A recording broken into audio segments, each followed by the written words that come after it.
Hello guys, welcome to our vlog. I'm Rico and this is my partner Jobert Villanueva. Ngayon po pupuntahan kaming magandang view or tanawin dito sa Kaorsan. At iisa-isain po namin at tatalakayin namin kung ano ang kahalagahan nito. Tara!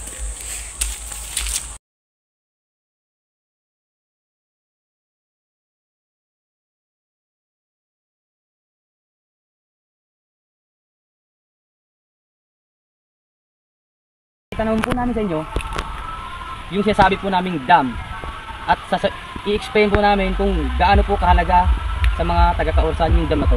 Tara guys.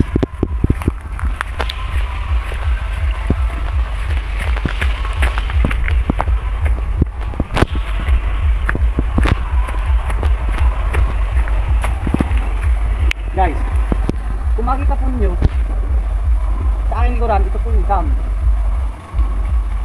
At i-explain ko po kung kailan to pinagawa at kaninong administrasyon pinagawa itong dam to. Tara guys.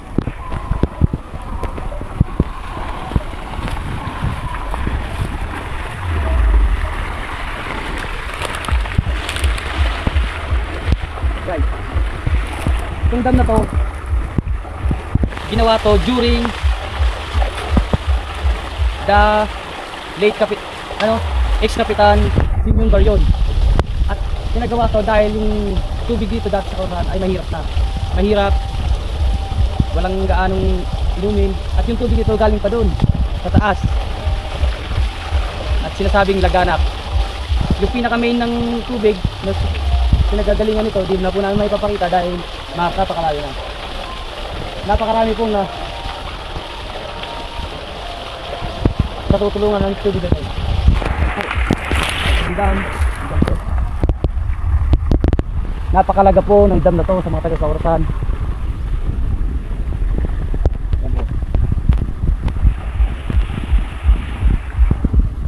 Guys,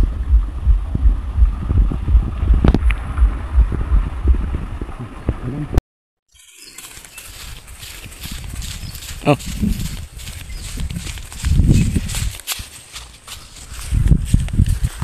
And then ngayon po, malapit na po tayo kung nasaan yung lokasyon ng kuweba. Tara, tuturo namin sa inyo kung nasaan.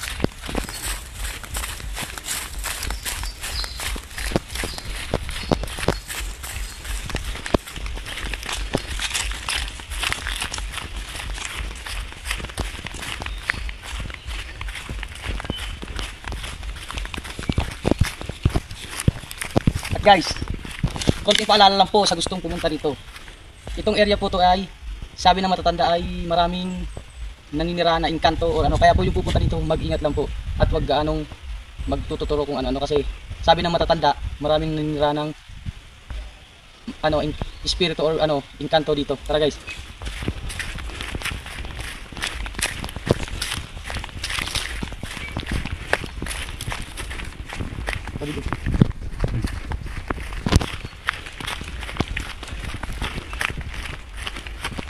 Ngayon po, narito na tayo kung saan yung lokasyon nung kuwebang sinasabi dito sa Kaorsan. Tara.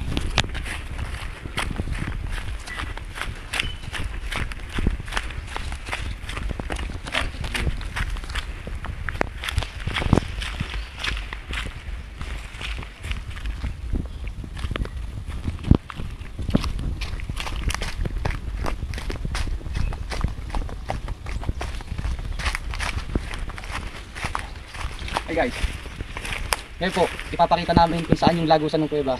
At ito po yun. Andyan po. Yung kuweba po yan, maliit lang po yung lagusan dyan. Dyan po nagkuta yung mga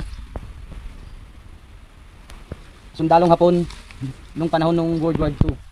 Kaya po mag-ingat lang po tayo kasi marami po ditong elementong sabi po ng magtanda.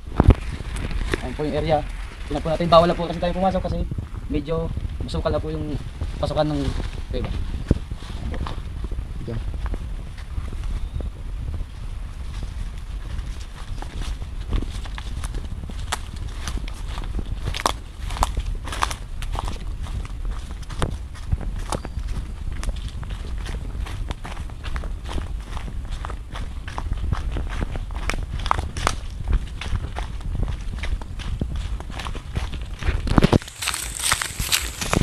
Ito mga dong.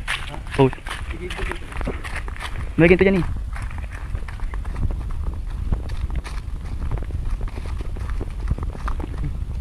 Guys, kumakita po natin, ganun po ditong puno ng kawayan. At sa pagkakaalam ko po guys, marami pong variety ng kawayan. Isa po ito sa ano, isang uri ng kawayan. At ipapakita ko po sa inyo kung yung isa pang uri ng kawayan. Tara.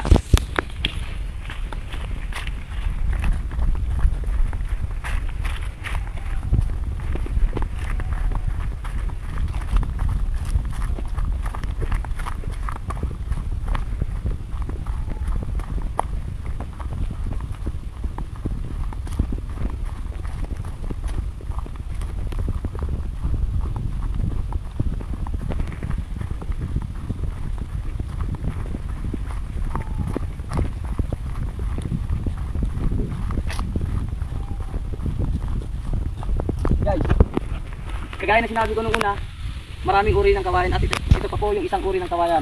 At ito po yung pinaka, sa lahat ng uri ng kawayan, ito po yung pinaka famous. Tara po.